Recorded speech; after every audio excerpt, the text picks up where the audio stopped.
మన ప్రభువైన యేసుక్రీస్తు పరిశుద్ధ నామములో ఈ పాడ్కాస్ట్ ద్వారా వాక్యం ఉంటున్న ప్రతి వారికి నా హృదయపూర్వకమైనటువంటి వందనాలు. దేవుడు మిమ్మును దీవించునుగాక.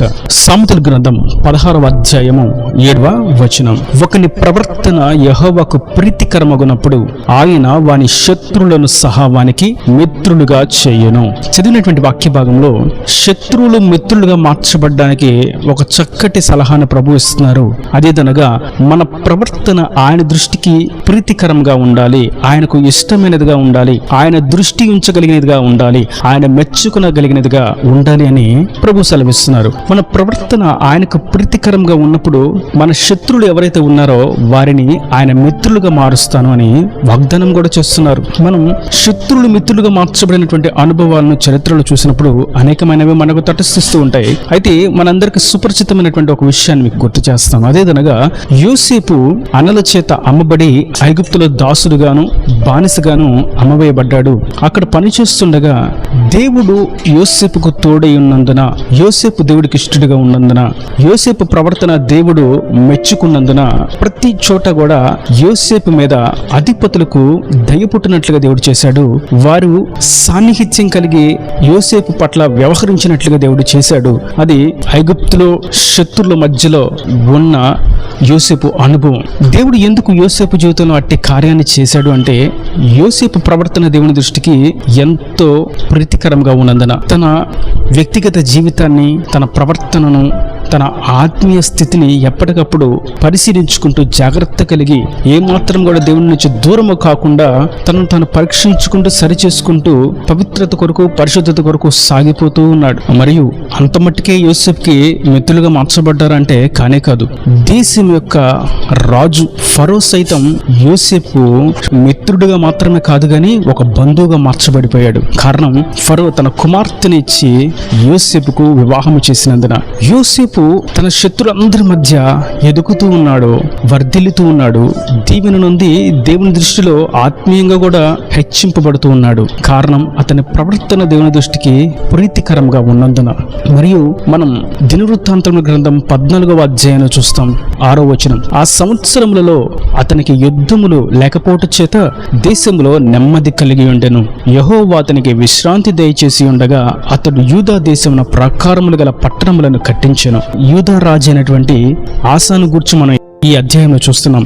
ఆసా దేవుని దృష్టికి ఇష్టడుగా ప్రీతికరంగా ఉన్నందున, దేవుని దృష్టికి యథార్థమైనది, అనుకూలమైనది చేసినందున, అతని ప్రవర్తన దేవునికి నచ్చినందున ఆసాకు యుద్ధములు లేకుండా సమాధానాన్ని కలిగించాడు. దాని అర్థం యుద్ధము చేయాలని ప్రయత్నం చేస్తున్న వారందరూ ఆసాకి మిత్రులుగా మార్చబడిపోయారు. యుద్ధము చేయవలసినటువంటి అక్కర అవసరత రాకుండా దేవుడు చేశాడు. అతని దినములన్నిట దేశమును కూడా సమాధానం కలుగజేశాడు. ఈ వాక్యం వింటున్నటువంటి నా ప్రియ సహోదరులారా, మన ప్రవర్తన దేవునికి ప్రీతికరంగా ఉన్నప్పుడు మన శత్రులు మనకు మిత్రులుగా మార్చబడటం మట్టుకు కాదు కానీ మన దేశం కూడా సమాధానాన్ని అనుభవిస్తుంది. దాని అర్థం మనల్ని బట్టి మన కుటుంబం సమాధానాన్ని అనుభవిస్తుంది. మన ప్రవర్తన దేవుని దృష్టికి ఇష్టమైనదిగా, ప్రీతికరంగా, యథార్థమైనదిగా, మెచ్చుకునదగినదిగా ఉన్నప్పుడు మన కుటుంబం మనలను బట్టి సమాధానాన్ని, నెమ్మదిని, విశ్రాంతిని అనుభవిస్తుంది. ఒకవేళ కుటుంబం వ్యతిరేకతలు ఎదురవుతూ ఉన్నాయంటే మన ప్రవర్తన దేవుని దృష్టికి ఇంకా ప్రీతికరంగా లేదేమో,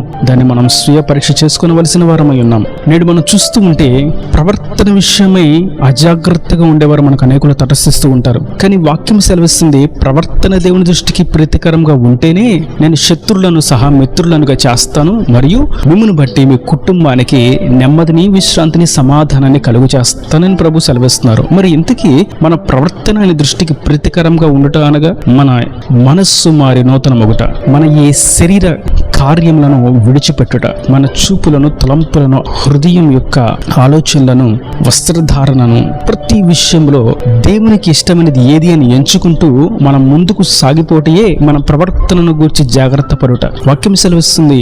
అపోస్తలుడైనటువంటి పౌలు తిమోతితో అంటాడు, నీ యవ్వనమును బట్టి ఎవ్వరూ నిన్ను తృణీకరించకుండా చూసుకో. దాని అర్థం నీ ప్రవర్తన జాగ్రత్తగా చూసుకో. నువ్వు యవ్వనస్తుడు కదా, నీ ప్రవర్తన లోక సంబంధమైనదిగా, లోకస్తుల వలె ఉంటే నీవు సేవకుడిగా కనిపించకపోతే, నీవు అభిషక్తుని నీతిమంతునిగా ఎంచబడి ఈ లోకంలో ఆయన సేవకుని వలె నడుచుకొనకపోతే నీ యవ్వనమును బట్టి నీవు తృణీకరింపబడుట మటుకు కాదు గాని దేవుని నామానికి కూడా అవమానం కలుగుతుంది. కనుక నీ యవ్వనమును బట్టి ఎవరు నేను తృణీకరించకుండా చూసుకో. అనగా నీ ప్రవర్తన, నీ వస్త్రధారణ, నీ నడవడిక, నీ మాట తీరు, నీ ప్రతి ఒక్క జీవన గమనము జాగ్రత్తగా చూసుకో. ఎందుకంటే నీ ప్రవర్తన చాలా ప్రాముఖ్యమైనదని అపోస్తులైనటువంటి పౌలు కూడా తన పత్రికలో రాస్తున్నాడు. కనుక ఈ వాక్యం వింటున్నటువంటి నా ప్రియ సహోదరులారా, మన ప్రవర్తన ఎలా ఉన్నా పర్వాలేదు, మన వస్త్రధారణ ఎలా ఉన్నా పర్వాలేదు, మన హృదయంలో దేవుని వాక్యం ఉంటే చాలు అనుకుంటే అది ఒక బుద్ధిహీనమైనటువంటి బోధ.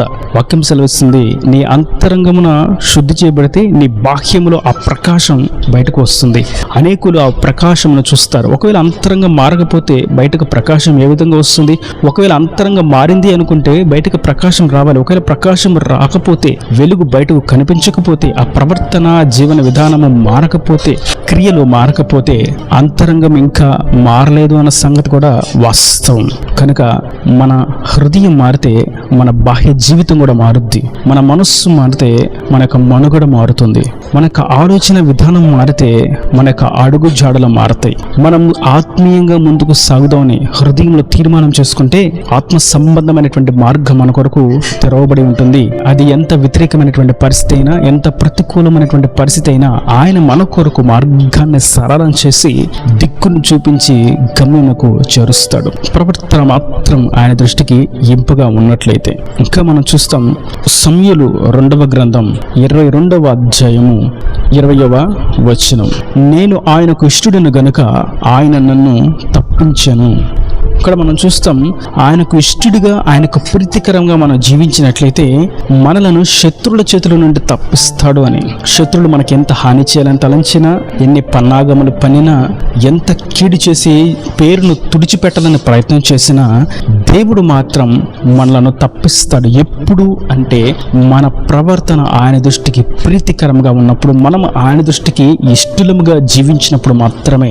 బయట ఒకలాగా, లోపల ఒకలాగా, మందిరంలో ఒక విధంగా, మందిరం బయట ఒక విధంగా ప్రవర్తిస్తే కాదు. అన్ని విధాల, అన్ని చోట్ల, అన్ని సమయాల్లో ఏకరీతిగా ప్రవర్తించినప్పుడు ఆయన శత్రువుల చేతుల నుండి మనల్ని తప్పిస్తాడు. శత్రువులను మనకు మిత్రులుగా చేస్తాడు. మనల్ని బట్టి మన కుటుంబం నెమ్మదిని, విశ్రాంతిని, సమాధానాన్ని అనుభవించినట్లుగా చేస్తాడు. కనుక ఈ వాక్యం ఉంటున్నటువంటి నా ప్రియ సహోదరులారా, దేవుని ఎదుట ప్రతి పాపమును మనం ఒప్పుకున్నప్పుడు, మనం సరి చేయబడినప్పుడు ఆయన మనల్ని క్షమించి నూతన సృష్టిగా మారుస్తాడు. అప్పుడు మాత్రమే మన ప్రవర్తన ఆయన దృష్టికి ప్రీతికరంగా ఉంటుంది. ఆయన దృష్టికి ప్రీతికరమైనటువంటి జీవితం జీవించాలంటే మనము ఆయన పరిశుద్ధాత్మ నడిపింపులో నడిపించబడాలి. పరిశుద్ధాత్మతో నింపబడక, ఆయన చిత్తం ఎరుగక, ఆయన ఆత్మ నడిపింపులో నడిపించబడడానికి అంగీకరించుకున్నట్లయితే ఆయన దృష్టికి మన ప్రవర్తన ప్రీతికరమైనది కాదు అన్న సంగతి వాస్తవం. కేవలం మనం ఆయన రక్తంలో కడుగబడి, పరిశుద్ధాత్మ శక్తి చేత నింపబడి, మనం మారు మనసు పొందుకొని జీవించినప్పుడు మాత్రమే మన ప్రవర్తన ఆయన దృష్టికి ప్రీతికరంగా ఉంటుంది. ఒకవేళ మనం మందిరానికి వెళ్తున్నామని చెప్పుకున్నా, రక్షణ పొందుకుని ఉన్నామని చెప్పుకుంటూ ఉన్నప్పటికీ, బైబిల్ చదువుతున్నామని చెప్పుకుంటూ ఉన్నప్పటికీ ప్రవర్తన ఆయన దృష్టికి ఇంపైనదిగా, ప్రీతికరముగా, ఇష్టమైనదిగా ఉండకపోతే ఆయన ద్వారా వచ్చేటువంటి మేలును అనుభవించడానికి దూరమున నిలబడి ఉన్నామన్న సంగతి వాస్తవం. కనుక అట్టి విధంగా మన ప్రవర్తన ఆయన దృష్టికి ప్రీతికరంగా ఉండినట్లు జాగ్రత్త కలిగి మనం చూపుల, తలంపుల, ఆలోచన, ప్రవర్తన, వస్త్రధారణ, నడవడిక, సరైనటువంటి బోధ, వీటన్నిటిని మనం గమనించుకుంటూ దీని ఆత్మ నడిపింపులో ముందుకు సాగుతూ దేవుని చేత ఆశీర్వదించబడినటువంటి జనాంగముగా ఈ లోకంలో వెలుగుదుమగాక. ఈయన దేవుని మాటల ప్రతివాని హృదయంలో నిలకట్టి ఫలింపు చేయనుగాక. ఆమేన్. God bless you. తలలో వంచి కన్నులు మూసినట్లయితే మీ కొరకు చిన్న ప్రార్థన. ప్రేమ స్వరూపీకరణ కటాక్షం తండ్రి, నా ప్రభు వాక్యాన్ని ప్రతి వారిని మీరు నిండాలుగా దీవించండి, ఆశీర్వదించండి. ఒకరి ప్రవర్తన నీ దృష్టికి ప్రీతికరంగా, ఇష్టమైనదిగా ఉంటే నువ్వు శత్రువుల నుండి విడిపిస్తావని, శత్రువుల నుండి తప్పిస్తావని, శత్రువులను సైతం మిత్రులుగా చేస్తావని, మరియు వారి ప్రవర్తనను బట్టి వారి కుటుంబాన్ని కూడా నెమ్మదిని, సమాధానాన్ని ఇస్తానని మీరు మాట్లాడిన అమూల్యమైనటువంటి వాక్కుని బట్టి నీకు స్తోత్రం. ఈ వాక్యాన్ని ప్రతి వారి అట్టి విధంగా కృపదయ చేసి నెమ్మదిని, సమాధానాన్ని, సంతోషాన్ని కలుగు చేసి ఇంకా వారి ప్రతి అవసరం అక్కర్ని మహిమశలు తెచ్చి నీ రాకడ రాజ్యాన్ని సిద్ధపరచమని యేసు పరిశుద్ధ నామమున ప్రార్థించి వేడుకుంటున్నాను తండ్రి. ఆమేన్. ఆమేన్.